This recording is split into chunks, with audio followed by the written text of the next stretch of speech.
I'm so excited to chat the Munsters with you now that we can finally really dig into it. You're incredible as Grandpa Munster.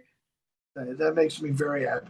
You're very sweet to say that, and you're someone that I'd want to be happy because I knew how important this was to you that it would be good, because you were such a fan of it all.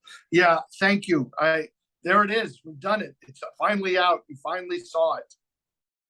So I we've talked about this before, but for people who haven't seen the interviews with you in the past, what is your relationship to the Munsters?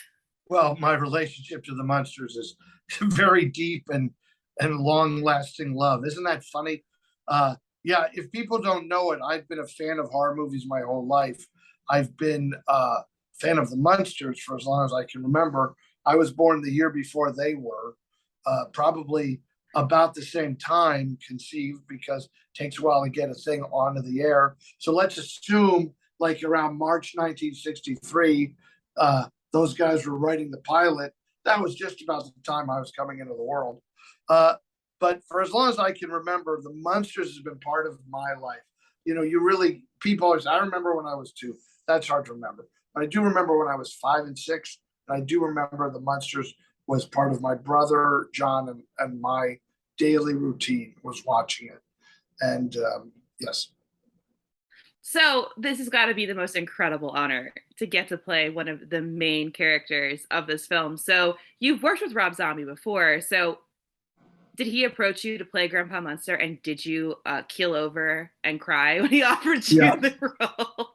I can say this: if they were Mary Beth, if they were making this movie without me, I would have to be on a suicide watch. I really would. Like, I would be like, "What do you mean? What do you mean? Who's playing?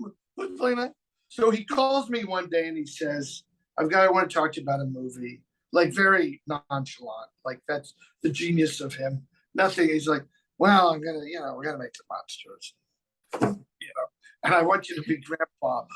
What? So you can imagine how long I hesitated uh, before I said yes. He may not have actually got the word "paw" out of his mouth. "I want you to play Grand." Yes. But I was overjoyed. And Mary Beth, but other people may not if they didn't watch our previous interview. When I was a little boy, I was a clown at a circus, and I was a vampire clown named the Count.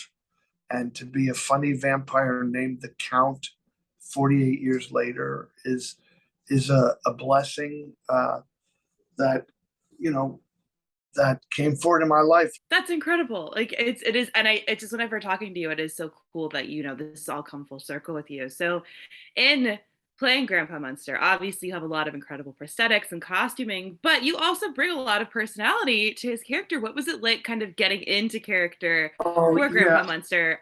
Obviously, you've watched the show and you have that, but you make it your own. So, what was that process like for you? Well, it's interesting because in the show, like Fred and Al have the shows are funny. Half the shows they're like yo ninny, and the other half is like Herman and I have an idea, which is terrible.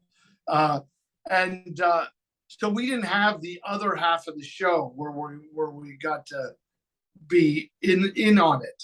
We only had Yeah. the half of the show where I hated him and didn't want him to marry my daughter, and then there's nothing I could do about it, and then he still ruins our life, and then we make the best of it. And we're leading up to perhaps wouldn't it be great a sequel to the next phase before we get to the show, because the show is still, we know Eddie's 10 in the show, and there's no Eddie in our movies, so there's still a lot that could happen in our story. So I just approached. Rob wrote him very specifically. He's a little grumpier than the grandpa we know, and he's a little more old-fashioned. But Mary Beth, he's old-fashioned because he's living in the old country, right? They're not in America yet. They're home in Transylvania, where things are different. And that's the thing that Rob gave us. No, nobody's talked about that. How great is the Rob Zombie Transylvania? Like, I was gonna say, like, the sets in this movie. I mean, not it's both the castle, but then also just the town with the bar and like every detail, and it's very detailed and very pretty and very colorful and just like big. Yeah. Yeah. I think the movie's like an opera. You know, the Oh. the Munsters TV show was a sitcom designed to fit within the scope of your TV screen. The Hmm. Munsters, although conceptualized to be a Netflix movie from the beginning, so anybody who thinks it was dropped on Netflix or dropped for like nobody, they're wrong. It's a Netflix movie. Yeah. But it was, those TVs were square. Our TVs now are wide and big and sometimes 70 inches. So this movie fills that whole screen. And The other thing I love about what he did, his approach is, this wasn't about pleasing 60-year-old Munsters fans. This was about introducing the world to the Munsters again so that we could bring some 10-year-old Munster fans to the old show, give them an opportunity to see the characters, and then they could watch the old show to see where they evolve. So, although clearly Rob, a fan like, I'm a fan, we, great pains were taken to make sure Cousin Lester was in there, Uncle Gilbert, thank God, the great Adam Dougherty Creature Kid. Uncle Gilbert in the movie, because we were having trouble having someone sign off on the mask image. I was like, I called my friend John Gilbert and I go, John, do you still have Adam's mask? So this was a mask a kid sculpted when he was 14 years old. That was so perfect that's how we discovered Adam Dougherty, or Creature Kid. That's how he's known, Creature Kid. John discovered him. We all kind of took him under our wing and mentored the kid, not me as a sculptor, but just me as a friend and trying to be a good father figure to him. But Adam's mask from when he was a kid is Uncle Gilbert in the movie. Like, you can't even figure, it's like unbelievable that the Adams, I don't think people know of his contribution, but I had to have John Gilbert FedEx the mask from Phoenix, Arizona to Budapest, Hungary, just in time to get it painted and into the movie. That's I was amazing. telling you that. Oh, because I'm talking about how the credence was paid to those characters to make sure for fans they were in the movie, and then to introduce those characters to young fans. Yeah. And so you've worked with Rob Zombie before on his more customary fare that you're used to Right. him see gory, bloody, and this is so different and it is very family friendly, which is so interesting to see from him. So what was that difference like to work on two very like have this experience of working on such a different set with Yeah, him? it's Rob is just always the same creative force. He is like a dervish, until he says action, and then he's very calm and sits down and watches. So I mean, the content of the movie is different, but the directing was the same. What was unique with this for us was that we were now truly a family, and we had lived together for the entire 3 months we made it, and not we weren't passing each other in a hotel at night. We had breakfast together. We had dinner together when we weren't working. We we couldn't really do a lot of stuff because the country was still closed down a lot. But Yeah. you know, we would check in on each other. How was your day? What's going on? Every now and again you'd have a day off. We did our laundry in the same place. Like, it was just kind of fun.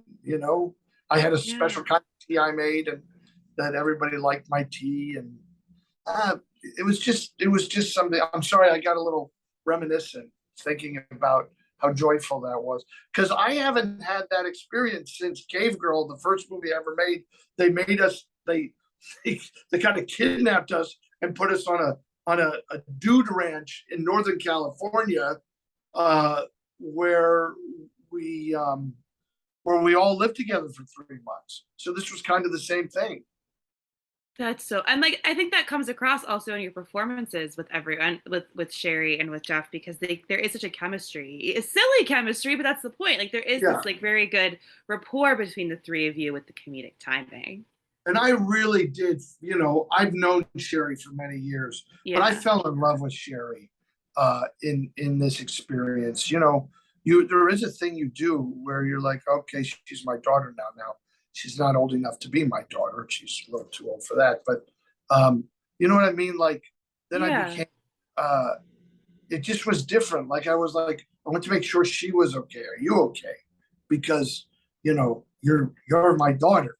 Me and him were silly, but she carries a lot of the movie and Yeah. does such a great job. And nobody worked harder than her. Nobody Oh, with really? getting the hands right and making it because she knew she had two mountains to climb because one was she was playing Yvonne de Carlos part, and the other was she's the director's wife, and you know there's snarkiness in regard to that, and there's people are just foolish because she's terrific. She's Yeah. terrific. She is terrific. She's very camp. She gets the camp sensibility really A well, I hundred think, with percent, her. yeah. It's really cool to watch. And she had the benefit of working on that, directly with the director for a long time. The Oh rest of yeah. us, we didn't get him until the last month before we shot.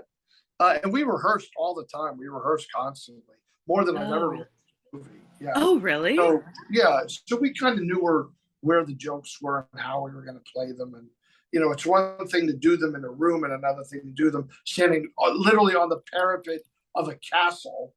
A real castle. So that was kind of neat. All that That's was neat. awesome. Well, Dan, I could talk to you about the Munsters forever, but I do have to wrap up. So it was incredible to speak with you today about the Munsters, Grandpa Munster, and the film is coming up soon, everyone.